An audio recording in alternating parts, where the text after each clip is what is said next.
a surprise to Amelia? Let's do this, Kevin. What's the buzz time?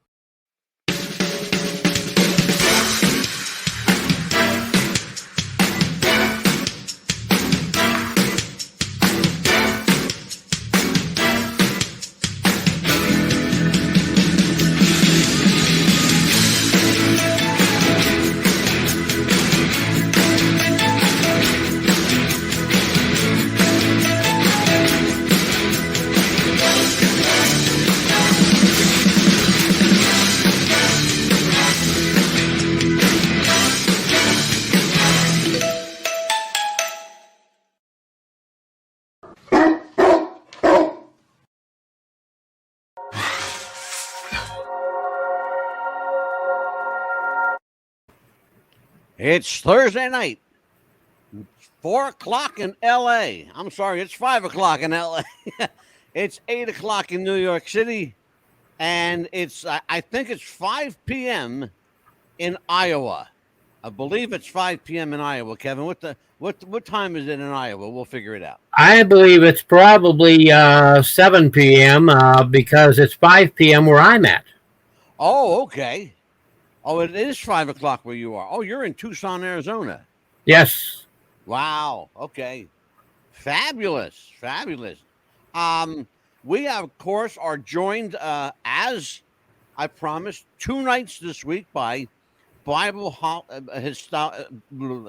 scholar and historian Kevin Schoeppel. He is also a guy that's really interesting because he has a special interest in psychics and Christianity.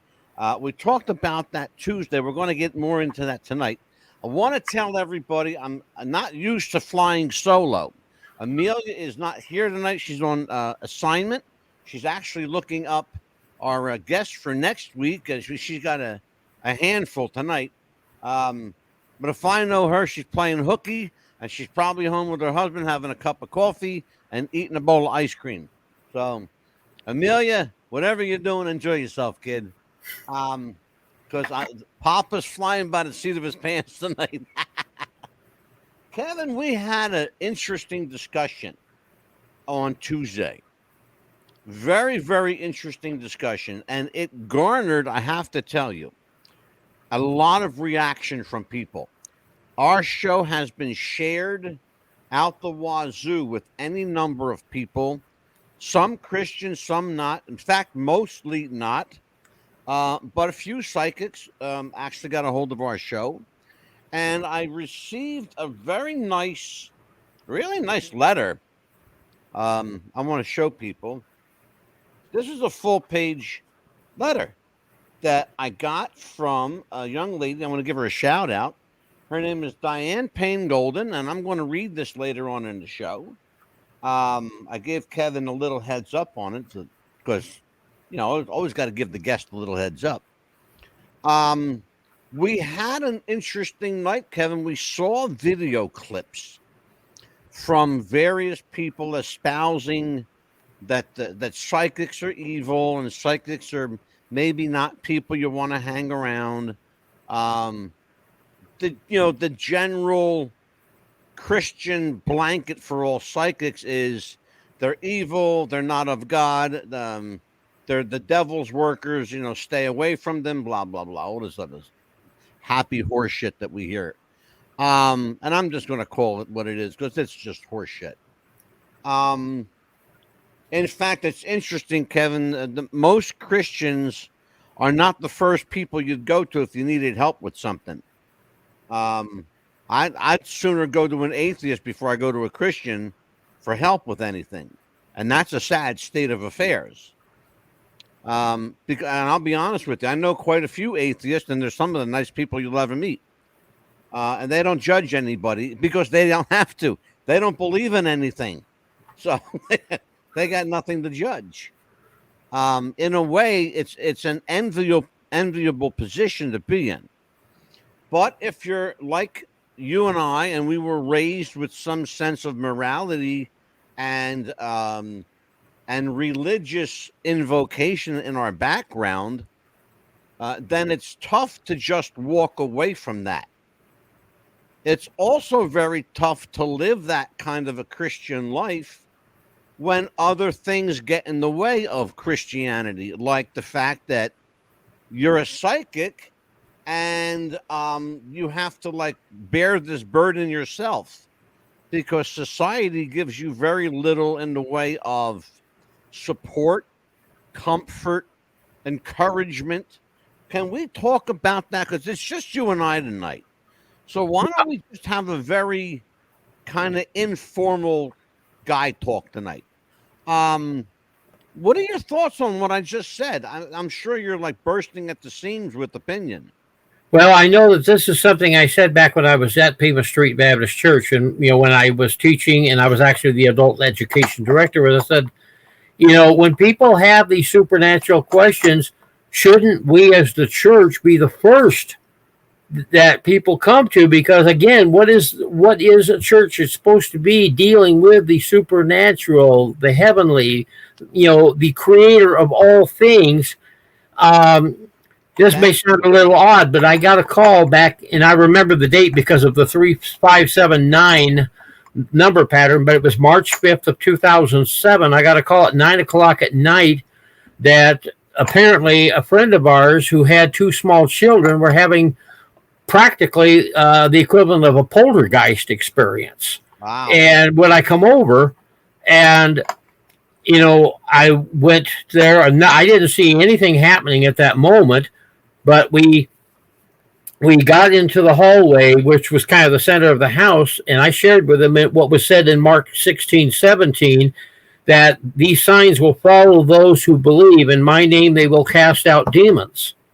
And so I said, do you believe this? And they said, sure. I said, okay, let's just have a prayer.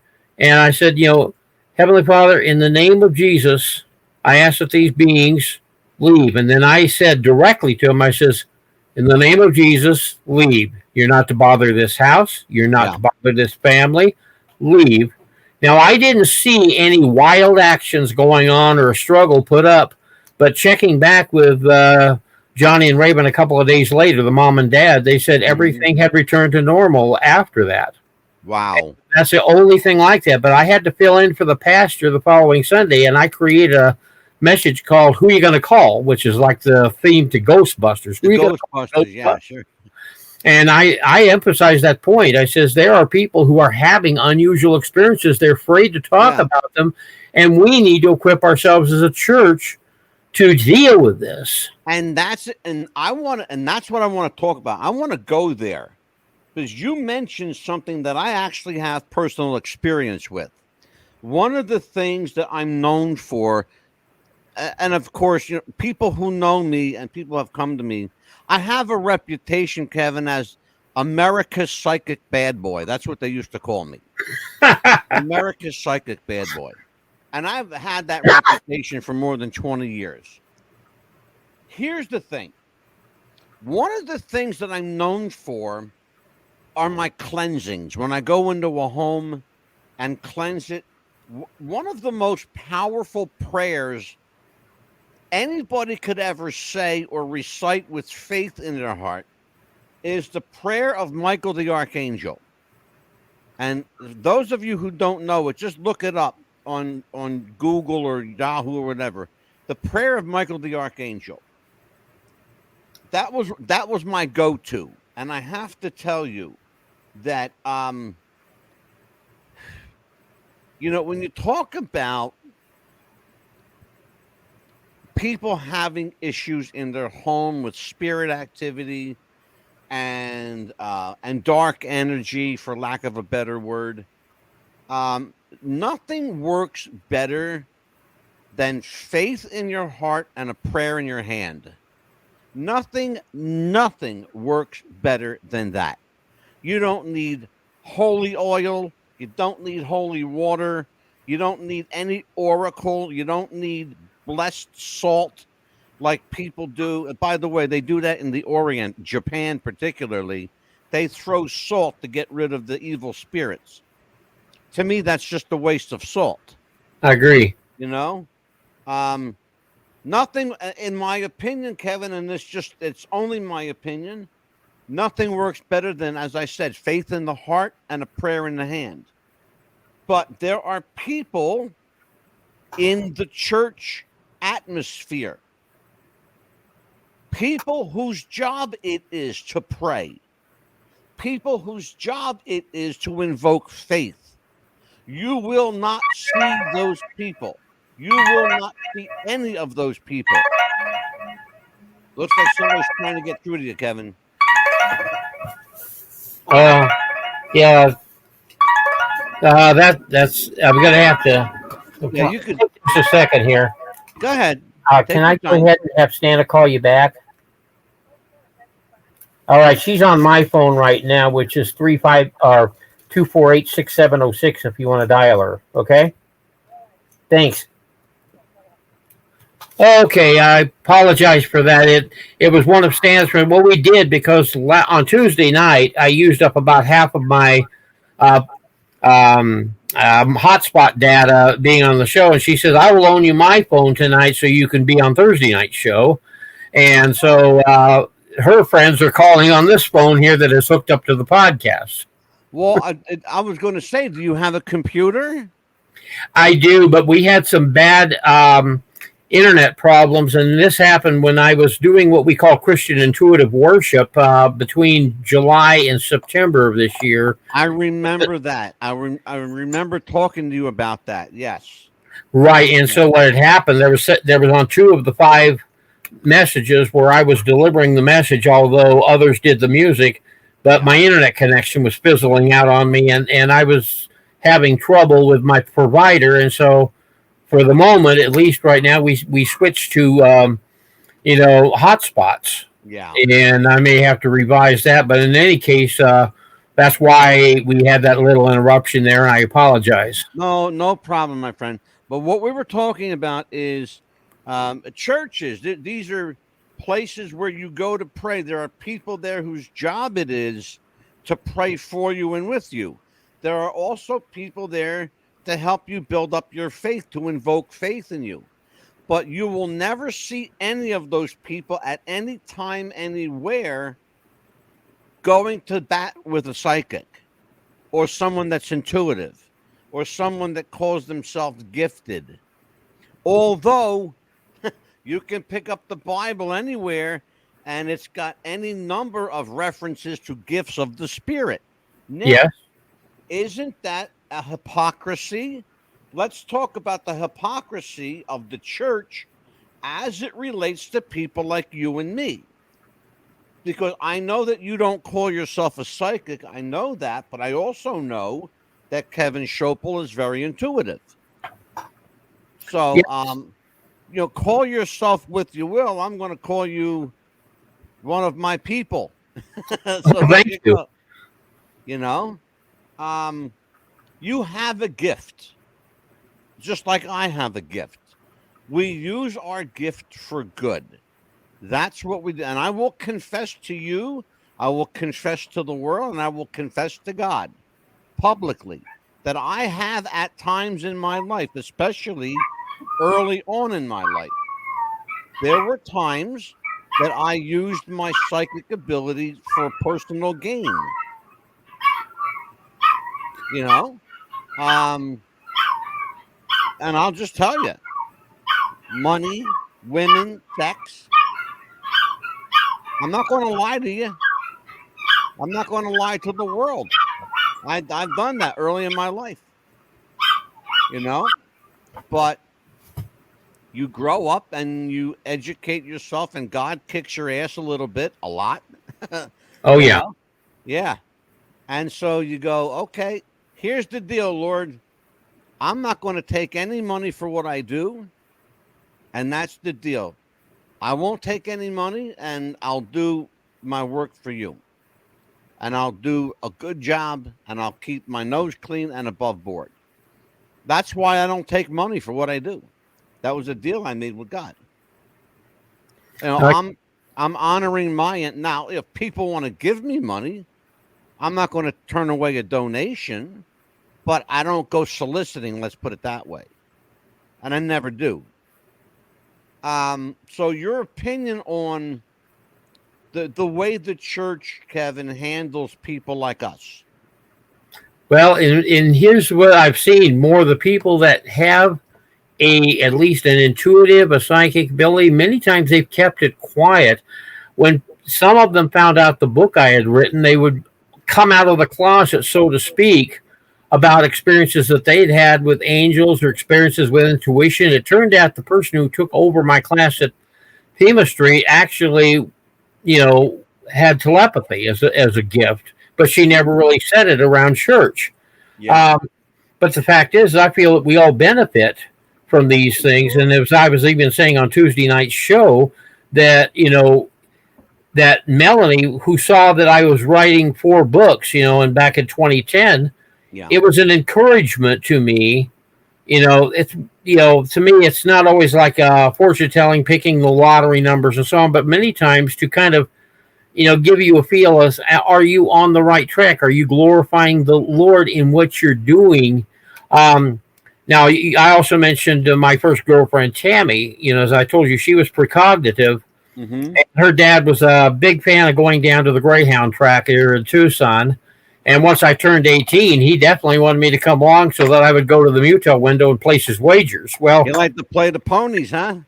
oh, yeah. Oh, this was actually the dogs. Oh Yeah. yeah. Oh, Yeah. the dog track. Yeah. But anyway, there was a couple of races which Tammy basically told me, what to wager on. And to me, my own gut feeling at the time wasn't putting down her, but at the same time feeling, psychic ability is work. And to me, it's always been unethical for me to benefit or profit from somebody else's work. And so I didn't do it. And I don't know if Tammy, she was young then. She was 16 and I was 18 at that point.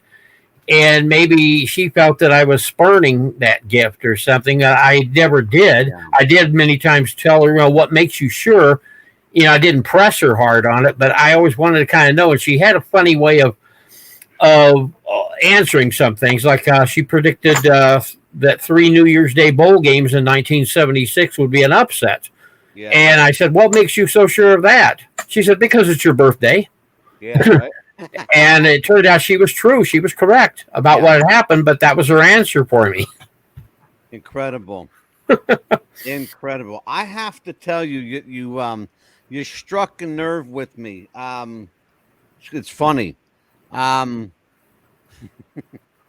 of the things that I am known for is inserting humor in my readings, and because I it's already enough pressure when someone comes to do a reading with you. It's a lot of pressure for them because they don't know what to expect, and they sometimes are more nervous than you are. So I always try to insert some humor. But when you said a moment ago, I forget what it was that you said. You were talking about her precognitive ability. Oh God, I wish I can remember. That quick, I forgot. Oh hell. Anyway, but Was it the dog track or was it the bowl games? I think it might have been the dog track. One of the things that I remember it was the lottery number. Ah, When you talked about the lottery, okay. I have to tell you, and I'm going to tie this all together. I was living as a bachelor by myself probably 12, 13 years ago, because I've been married to Anita for 10 now.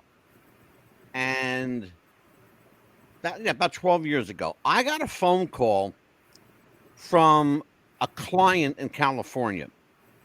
And he called me at 3 a.m. East Coast time. Now, in California, it was only midnight, which was already late enough, but it was 3 a.m.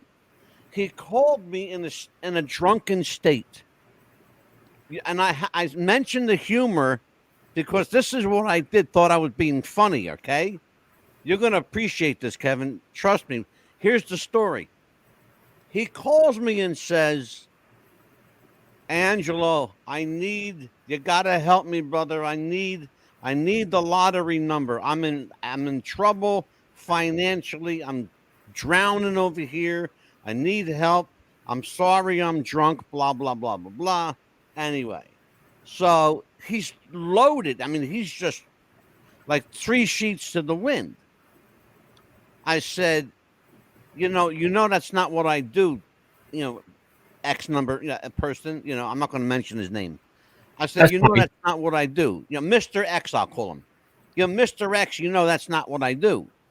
I don't do the lotteries. He goes, I just this one time, man. Just this one time, I'm in trouble. I need help, blah, blah, blah. I said, okay, get a pen and paper, write this down. And I gave him these numbers, okay? I gave him a set of 10 numbers. All right? With one number added to it. So it was a full 11 numbers. He goes, oh, thank you so much. I appreciate it. I'm going to play these numbers tomorrow, which was a Monday morning. Sure enough, he played the numbers that Monday in Los Angeles. Don't you know, Kevin, that night, 7 p.m. that night, he calls me after having just hit the lottery with those numbers. Now, you're saying, where's the humor here? Here's the humor. The numbers I gave him were his phone number with the number 1 on the end. I gave him his own phone number and added a 1 to it. And he won $8 million, and I ain't seen a dime of it yet. That was 13 years ago. And that's a true story. You can't make this shit up. You can't make this up. But you have to have a bit of a sense of humor. Have you ever had an experience where somebody just off the cuff said something that you gave it no thought, and later that day or maybe the next day or so, that what they said came to pass or came to ring true for you? Well, here's what happened. Back about 2012, I had gotten a tablet. This was a HP tablet that had a different operating system, and it had Skype on it, which was fairly new at the time. Right. And Melanie had it on her computer in Kingman, and so we thought, well, let's go ahead and see how this works out and communicate on Skype.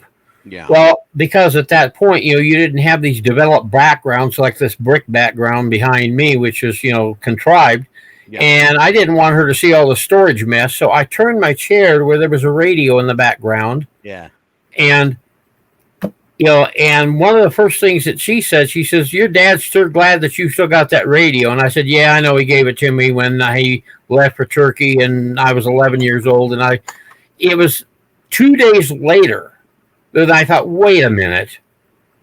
I never told her about anything in my office. That was the validation to Melanie that she was spot on with that. And I wrote her back again. I'm still very uneducated in most of these things. And I said, what is going on now? Is my dad here to criticize me, that I don't make as much money as him or whatever? And she came back with me and she says, no, he is wanting to say that he's very proud of you for being the husband and dad you are. Yeah. And it was something I thought I'd never hear because at that point he had been dead 20 years. I have to tell you something. Hold that thought right there. Yeah.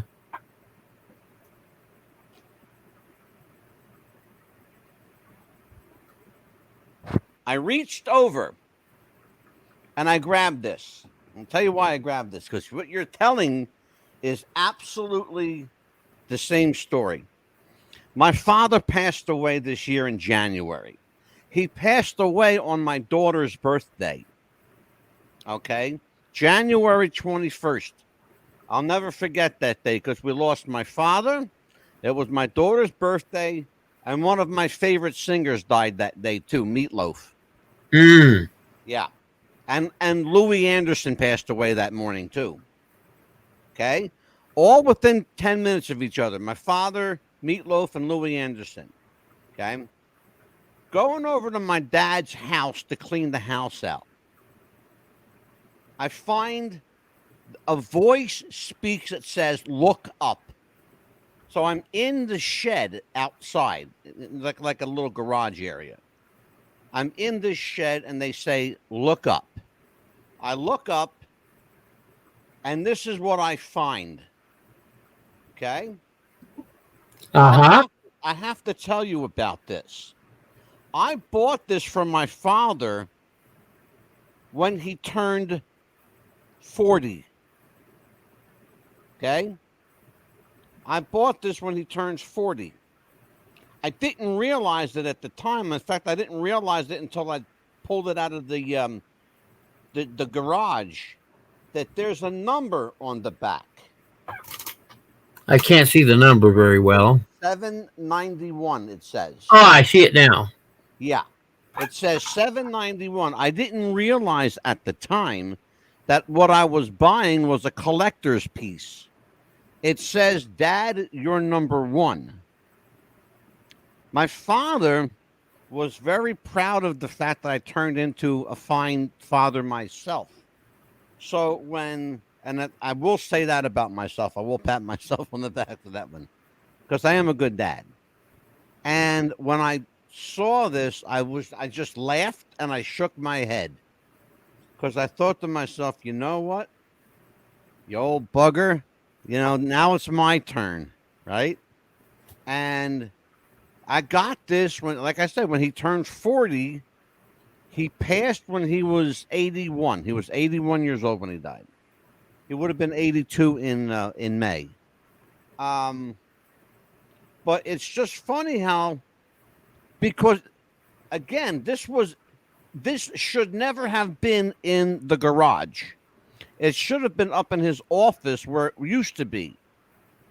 How it got outside in an old shed with shovels and rakes and tools is beyond me. But it's just an odd thing. But again, with sense of humor, Spirit has a heck of a sense of humor. Because what are the odds that I go in this shed and they say, "Look up," knowing that this is what I bought him when he turned 40? So it's just weird stuff like that happens to me all the time, Kevin. So let's talk about, we talked the other night about psychics in the Bible. I want to read something. This is from a young lady. She took the time. She really took the time to write this. And I want to acknowledge Diana Payne Golden. And she says, I watched What's the Buzz podcast. It was excellent, and I cannot wait to tune in again. I am not educated on the Bible, nor am I a medium by any means. I am a singer. So unless y'all just want to break out the guitar and have a sing-along, I'm not equipped to even come close to engaging in conversation with such incredible insight as what I heard on your show today. I met Kevin Schoeppel by discovering his book after I met him with a medium here in Oklahoma City after losing my precious husband last year. The visit with the medium, someone I trusted, who just came out last year, literally changed my entire view and beliefs on what happens when we die. And then Kevin validated even more with his incredible knowledge and his wisdom of the Bible and how it has been interpreted. That's a key point. And we're going to talk about interpretation, Kevin. The lady that said she renounced her abilities, that she's referring to Doreen Virtue.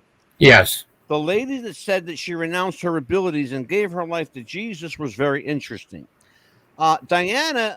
Doreen Virtue was, bar none, one of the top 5 psychics in the world during her practicing days.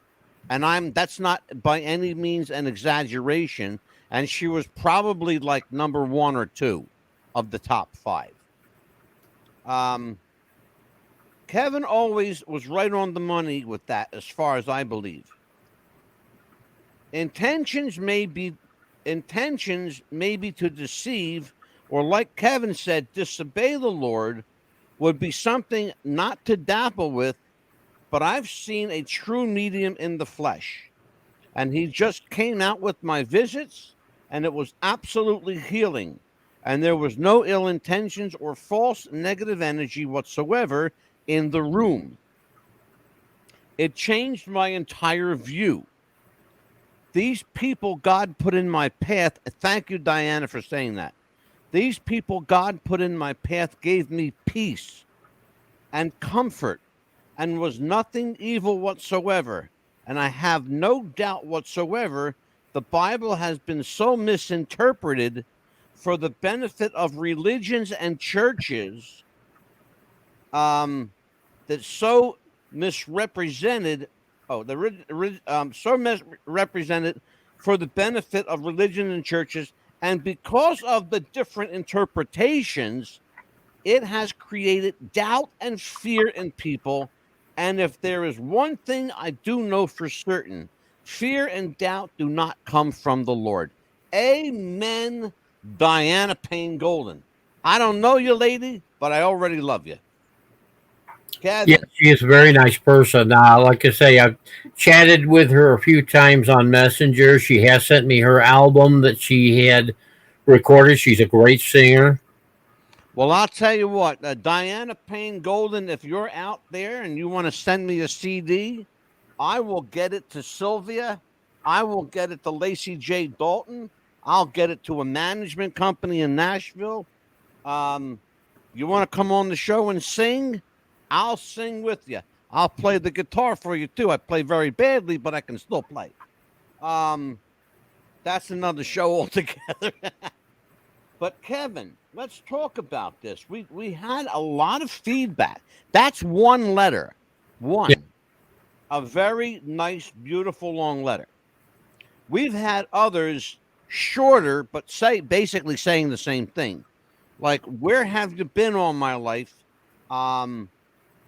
That kind of stuff, like, interpreting the Bible. First of all, can we talk about interpreting the Bible? Sure, we can. This has been, and pardon my language, Kevin, but this has been a shit show for years. How to interpret the Bible, when to interpret the Bible. People who claim to be biblical scholars that skew the slant to one direction or the other to benefit whatever cause or purpose they're involved in. For example, I'll give you a perfect example. The Catholic Church, you won't see a Bible in a Catholic church. You will in a Protestant church. You will in a Baptist, Methodist, Presbyterian, Episcopalian. You'll see all kinds of Bibles. But you're not going to see the same interpretation of the Bible. You may see the New American Standard. You may see the King James. You may see the Revised American Standard. You may see the traditional King James. Any number of translations, which, by the way, I believe, and you can tell me if I'm wrong, but I believe different translations of the Bible skew the Bible to mean something completely different. They certainly do that. You may have read this already in my very first book, The Bible, The Truth About Psychics and Spiritual Gifts. But the scriptures, such as Leviticus 19:31, it says, "Do not turn to mediums or spiritists, for you will be defiled by them." In the later translations, the King James Version says, "Do not turn to them that have familiar spirits or are wizards, or you will be defiled by them." So here was the thing is, I had to say, okay, is medium a more current term than person with a familiar spirit? And what I did, because I like to look at dictionaries that were more of the time. There wasn't a dictionary for 1611 when King James Version does, but there's the 1828 Webster's Dictionary, the original, and you can find it online anywhere. I actually have it right here. I'll tell you what, you actually quoted, Kevin, verbatim, the King James Version. Yes. The New King James Version, which I have in front of me, says, and I quote Leviticus 19:31, "Give no regards to mediums and familiar spirits. Do not seek after them, to be defiled by them. Mm-hmm. I am the Lord your God," it says. That's what It also, but to its credit, though, it also gives the full context in which it's speaking, which I like. And that, by the way, that's from BibleGateway.com, which I love. One of my favorite sites. Yeah. The other one is Leviticus 26, where it says, "And the person who turns to mediums and familiar spirits to prostitute himself with them, I will set my face against them and cut them off from his people." So, but you can read that in the New American Standard, and it's a totally different translation. The wording is, everything's different. Mm-hmm. It's almost not recognizable. So there is a problem. I guess I want to call it a problem. And if I'm wrong, then, then God will smite me. I don't know. But it seems to me that the problem is twofold. Number one, we don't know how to interpret it. Okay. And the second problem may be the people doing these versions don't know how to interpret it. Well, this is why I went back to the original King James.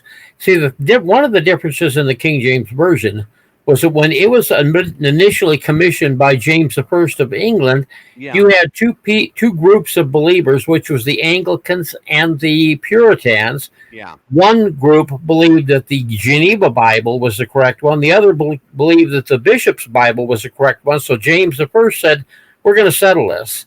We're going to appoint the best scholars from both groups together, and we're going to do a fresh translation and compare it with the other translations, such as Wycliffe and others that had come before, and come up with one Bible that we can all agree is the Word of God that can be read in churches, and it be a public domain Bible in that sense too."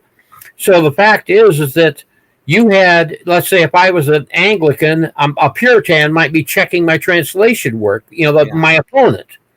But I also believe, too, that in the sense that the Holy Spirit has guided most is, if you look at the translations that are most commonly used, the ones that you quoted, most of them have copyright dates of 1952 and later. Yeah. The fact is that did nobody bother with another translation during the that's a real good or so? And no, that's not true. There was many other translations. That's but I believe the Holy Spirit preserved it. Go ahead. I'm sorry. An excellent question to try to glean the answer to, because I'll tell you what, it's not as easy as it seems to get answers to a simple question like, when was it printed? Yeah, for real. Trust me, I've tried, and it's not so easy. Believe me when I tell you, it's not so easy. The other thing I wanted to talk to you about. Yes. In the video clip we watched the other night, you heard Sister Madeline talking about when Saul consults a medium. Remember? I remember that from 1 Samuel 28. Yeah, and I have it in front of me. I have a problem with her interpretation of this. It says, "Now when Samuel died, and all Israel had lamented for him and buried him in Ramah, in his own city, and Saul had put the mediums and spiritualists out of the land." It goes on to say, "Then the woman said to him, 'Look, you know what Saul has done. Now he has cut off the mediums and spiritualists from the land. Why then do you lay a snare for my life to cause me to die?'" Can you explain that in context of what Sister Madeline was talking about? Because I Well, don't understand where she's getting that this wasn't Saul. no, okay. Well, first of all, Saul disguised himself, as you probably read in the full context. Right. Mm-hmm.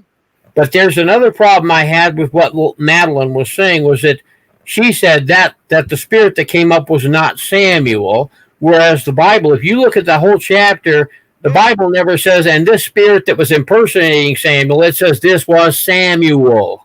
I know. I have it right in It front was of me. the message that Saul did not care to hear, which was that he was going to die to battle tomorrow, and that he and his sons will be with Samuel.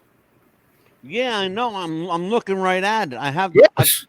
Yeah, I had to print this. But by the way, if Sister Madeline, if you're out there, please read this. If you're going to quote the Bible, read the Bible first, because the way I look at this, it sure the heck looks like Samuel to me. You know? Yes. I mean, it sure looks like Saul to me. Yeah, Samuel's the book. I'm sorry. Sure looks like Saul to me.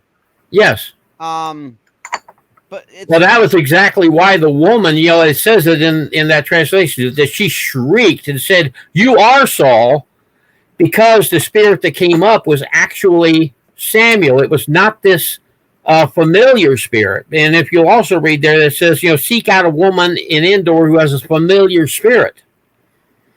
And this was not her so-called familiar. This was the actual Samuel, and it says she shrieked and said, "You are Saul. You deceived me." Yeah. The other thing I want to kind of go over with you a little bit, Kevin. Yes. Are certain terms that the New King James uses. We've already heard a couple of them using the term to put out, to put out of this land, to set aside. Here's what 2 Kings 23:24 says. It says, "Moreover, Josiah put away those who consulted mediums and spiritualists, the household gods and idols, all the abominations that were seen in the land of Judah and in Jerusalem, that he might perform the words of the law which were written in the book that Hilkiah the priest found in the house of the Lord." Can you explain to everybody what he's talking about, what they're talking about when they say that he put away the mediums and spiritualists? Explain, because it doesn't, in our terms, it doesn't make sense, to put away a medium or to put away a spiritualist. I will be honest first that I'm not as familiar with using the terms put away, but a lot of times the word put away, for example, in Matthew chapter 1, it meant to divorce quietly or to separate from someone quietly, because like it says, and Joseph was minded to put away Mary quietly to not make a public disgrace. Okay, so that is my usual take on the meaning of that. Well, I'll tell you what, in the context that you just said, it makes perfect sense. Because if I replace put away with separate, I'll do it now. Moreover, Josiah separated himself from mediums and spiritualists. That makes a lot more sense then, doesn't it? I would agree. So, yeah, if you use the word separated in place of put away or put aside, yeah, it sure does make a hell of a lot more sense. The other one is Isaiah 8:19. "And when they say to you, seek those who are mediums and wizards, who whisper and mutter." We heard that guy the other night say, peep and mutter. Right. Same difference. "Should not a people seek their own God? Should they seek the dead on behalf of the living?" Let's explain to people the fullness of that. Because that preacher the other night quoted Isaiah 8:19, but he didn't do a real good job of explaining Isaiah 8:19. So now that I have you here all to myself, let's talk about that. Well, I don't know if there's some sort of a cultural thing here, Angelo, but it sounds to me like this peep and mutter stuff. I don't know, because every medium I have come to know, the ones that follow the Lord and everything, I don't hear peeps and mutters and strange noises coming out of them at all. As I did say on Tuesday night show, I have not been one that asks for the readings, but I have been given voluntary readings because I do put my trust in the Lord first. But what I also mentioned about that pastor that quoted Isaiah 8:19 is that he left out Isaiah 8:20, the verse following it, which is to the law and to the testimony. If they do not speak according to this word, they have no light of dawn. Yeah. It's In other words, interesting. that the Bible is your test for not only the words, the lifestyle, and everything of what these mediums are doing. And and obviously I've said before that the person with a familiar spirit is calling upon spirits. That is the disobedience. And this is why I could not evaluate Doreen Virtue, because I said, I do not know how she came to have her abilities, what she has done to further them, or anything of that sort. Well, let me say this. And I also don't know what the people in the church were telling her, assuming that they did not know that there's two kinds of people who have communicated with spirits. Well, let's talk about that, because it is very important. Yes. It's very important. I will not in any way, shape, or form, I haven't done this before, and I won't. I won't. If someone appears legitimate to me, I will not condone. I will not. What's the word I'm looking for? I won't put them down. I won't question their gift if they appear to be genuine to me. And I have pretty good discernment. I'm pretty good about telling people, whether I know if something is from a godly source or whether it's from someplace else. Because a godly spirit will come through bright and shining and clear and concise and right to the point. However, the same information, if it comes from a darkened source or a dark spirit, dark energy, that kind of source is quite ambiguous, and it's hard to see through, and it's hard to get clarification on, and it's very often hard to understand. So when someone that's darkened in energy does a reading, it'll take them 30 minutes for them to do what I can do in 3. You understand where I'm going with that? Well, yes, because the way I look at it, too, is that a lot of them are, Satan cannot predict the future. All he can do is, go with the very best, how things are going, and kind of predict it no more than you and I could predict sports events or football games. But, if he knows exactly how people react, he might give a good guess. Yeah. Whereas the Lord knows all things.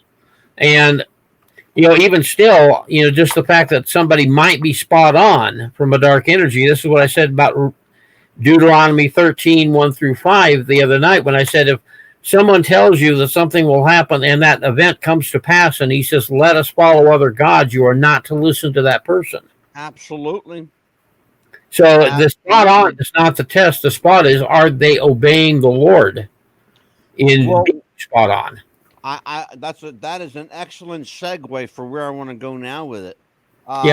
We have talked peripherally on Tuesday about where this kind of knowledge comes from. You just pointed out something critical to people, and I don't want them to lose what you said, which is that Satan cannot predict the future. Satan has no knowledge of the future, only God does. Yes. And God only gives Satan enough creative wiggle room to do what God wants him to do. And let's just be honest about it. God created the heavens, the earth, the good and the bad. Okay? He created the good and the bad. And I won't listen to me, folks out there. Well, why would God create bad? Because he gave humanity free will and free choice, knowing damn well that humanity was going to screw up. as we were supposed to, as we were intended to. Why? Because as soon as Eve took a bite of the apple, she sealed our fate. Simple as that. And if you think I'm wrong, ask Kevin Schoeppel, because I'm sure he'll validate everything I just said. Well, Second, go ahead, Kevin. absolutely. Yeah. And secondly, and most importantly, God is not going to entrust that kind of wisdom, that kind of knowledge with somebody that's clearly against him. Would you? It's like giving your enemy the PIN number to your ATM card. You No, know what I'm saying? Like, why would you do that? I don't understand that. Like, why would you do that? Why would you give the enemy ammunition, knowing that he's going to use it against you? So don't even deal with him. Don't like you don't have to deal with the devil. People say, "Oh, I have to make a deal with the devil," and blah blah blah blah blah. No, you don't. No, you don't. Well, it all depends on what you want. If you want to make a deal with the devil, you better be prepared to deal with the consequences. absolutely. Of course, I don't. 3 or 4:11 says, "Resist the devil, and he will flee from you." Yeah, and that's what I do. When the devil tries to knock on my door, I put out the "Do Not Disturb" sign. Go away. You know, Jesus is the Lord of my house. You know, I have a big sign in my living room. It says, as for me and my home, we will serve the Lord with all our heart."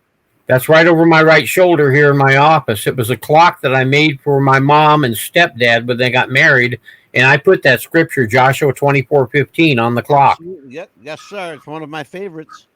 It's one of my favorites. It's on my wall right now. Um, right above my brand new couch that cost me a fortune. Let's see. We got somebody in the chat room. Sure. Um, oh, okay. I'll take care of that. That's our buddy in the chat room there. I have to make a special announcement at the end of the show. So let's talk about. Oh God, there's so much to go between Tuesday and now. One of the things we talked about is the translations of the Bible and how meaning and interpretation and powerful wisdom gets lost in translation, literally. I have a friend of mine. He was here with me on the show that we did on Jim Jones and Jonestown. His name is Pastor Steve Kwiatkowski. He married my wife and I. I've known this gentleman since he was 7 years old. He's a little kid at the time. He's bigger than me now, and he's an Anglican minister. He has an Anglican church, and they use the New American Standard um, for interpretive purposes. Is that, in your opinion, Kevin, an acceptable standard of Bible to use in today's world? Or I is think it for it the depends same upon thing? what you're using that particular Bible for. Like, for example, the New King James that you read from earlier, to Yeah. me is something that if you wanted to just sit down in your easy chair and enjoy reading the Bible a while, that's good. Yeah. If you look for deeper meanings, maybe the Amplified Bible. But to me, one of the things that because of what I said earlier about Mhm. the origins of the King James Bible, if I'm Yeah. at a particularly tough scripture, I like to look and say, what does it say? What is different? For example, 1 Kings 19:12, Yeah. it says that, that the Lord was in a still small voice. Now, if you look at the definition of still, it means silent, Yeah. making no sound. But if you look at some of the newer translations, they say that it was a whisper, which is a sound. There's a huge difference. One is telling you that the Lord bypassed the audio nerves and put the hearing directly in the brain because it didn't make any sound. The other is saying he heard something that was fairly quiet but still made a noise. I tell you what my interpretation of that, because that's one of my favorite scriptures. That still small voice. I love that. Yes. It always resonates with me, the heart, as an element of hearing. And I'll tell you what I mean by that. I believe that the word still absolutely means silent, as it's intended to mean silent, because that's what that's what it means. The interpretation is silence. Literally, silence is golden in this setting here. So what we're talking about is a silent voice that resides inside your heart, that permeates to your intellect. Because I believe wholeheartedly, Kevin, that the brain and the heart are absolutely connected to each other. I don't mean just emotionally. I mean the physical brain and the physical heart are connected together. Absolutely connected together. I don't know how. I'm not a doctor, but I'm a pretty good medical intuitive, and I know that when my head hurts, my heart hurts, and when my heart hurts, my head hurts. You know, because it forces me to think and feel something that I don't want to think and feel. But in a way, it's good because it creates that dealing with that catharsis. Dealing with something is half the battle of overcoming it. You know, I'll give you a perfect example, and I'm going to say something I've never said before. I have it's confession time with Kevin Schoeppel tonight. I have a very low tolerance for a certain type of ethnic people. I'll say that, okay, without mentioning who they are. I have a low tolerance for that. When God starts to speak to my heart and my head in terms that he's trying to tell me, Angelo, you need to get over this and get past it, because those who live in the past are condemned to repeat it, as was above Jim Jones's throne in the jungles of Guyana. Those who live in the past are condemned to repeat it. And I find myself reverting back to that 10-year-old, 12-year-old kid in the city of Philadelphia who grew up with racism all around him. You know what I mean? Yes. And there were certain kinds of people that I didn't have a real high tolerance for, and certain words that I used that are not now socially acceptable. It bothers me, though, that these particular people use a particular word to describe themselves, but if a white person uses that same word, there's a problem.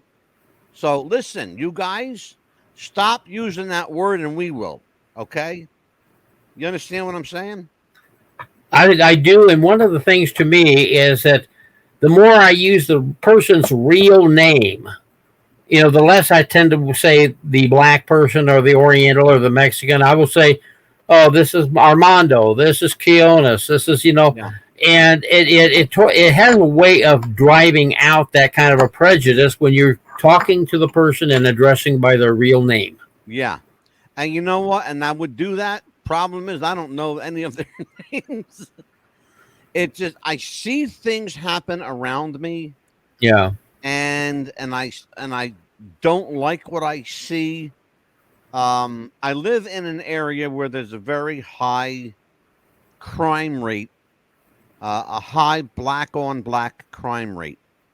Um, and why should it bother me? It's black on black crime. Why should it bother me? It does, because I don't like to see anybody treat anybody like that, black or white. I don't care who they are.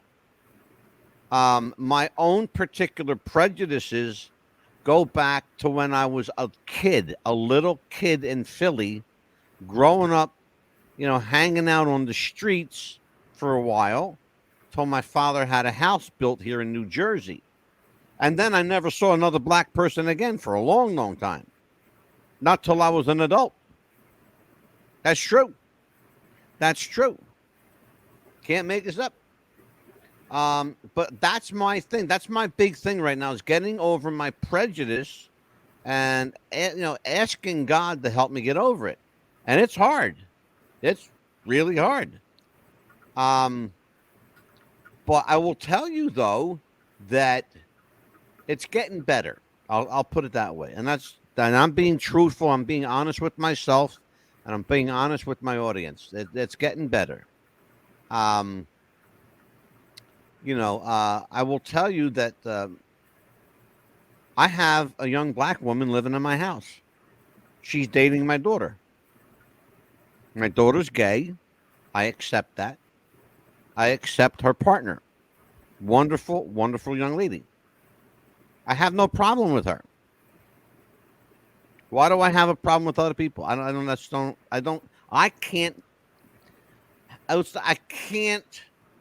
assimilate why I have a problem. It's how much you know the person. You know your daughter. You know the daughter's girlfriend. Yeah. So you come to know them better. Like I said, the more you get to know them better, I believe it is. I mean, this is when Jesus said, if you love me, you will keep my commandments, and my Father and I will come to you and make our home with you. And that way is the way Jesus is saying, you're going to get to know us a whole lot better because we're going to be living inside you. This is in John chapter 14. I couldn't pinpoint the verse for you. Sorry. Yeah. I'll have to look that up. I'll find that. Really interesting stuff, Kevin. Really, really interesting stuff. There's a couple other. I had some other quotes here, and I wanted to talk to you about real quick. Let's see some. Where was it? There was another one.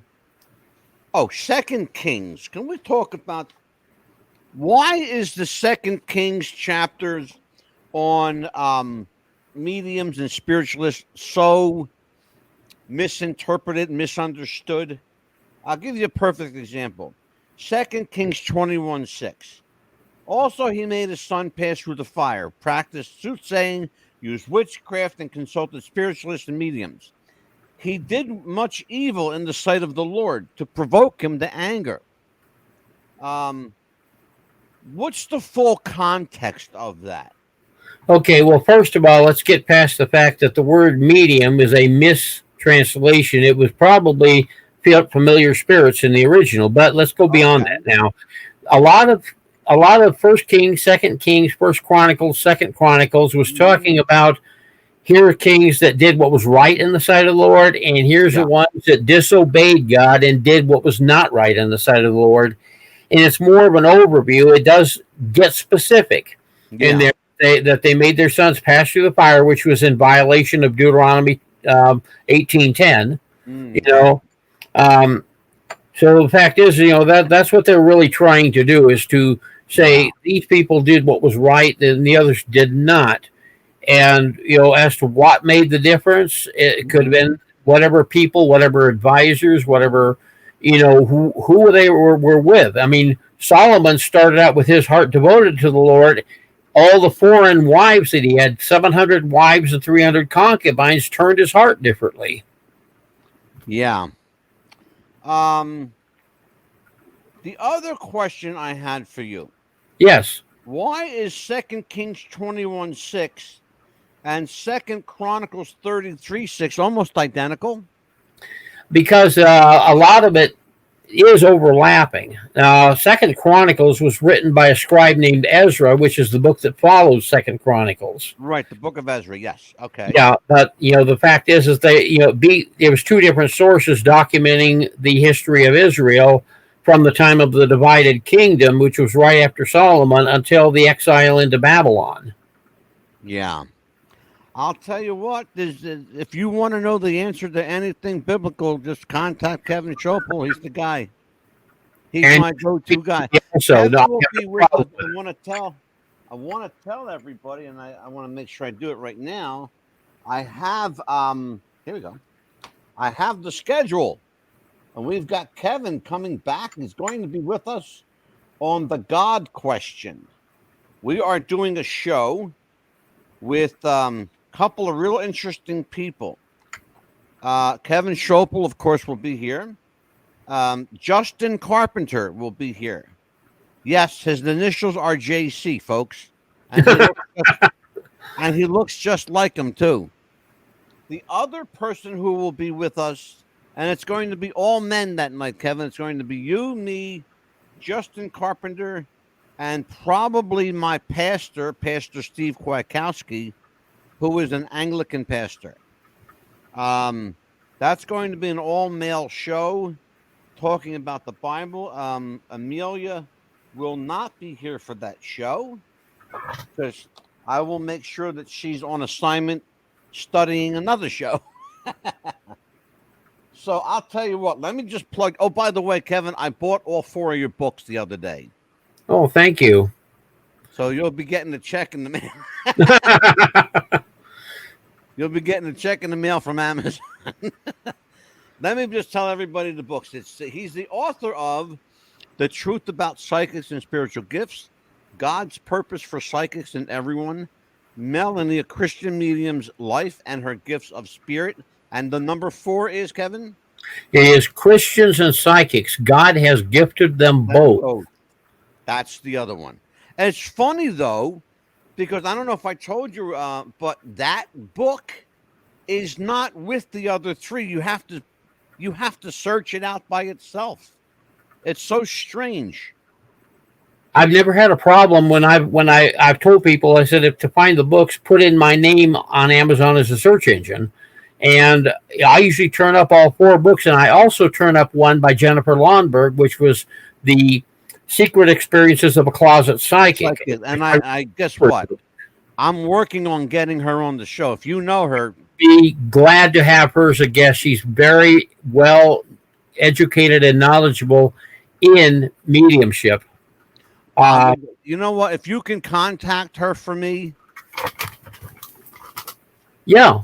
Would you do that for me? Yeah. I can write to her, and as far as her phone number, I'm not sure if I still have it, but I will check my contact list.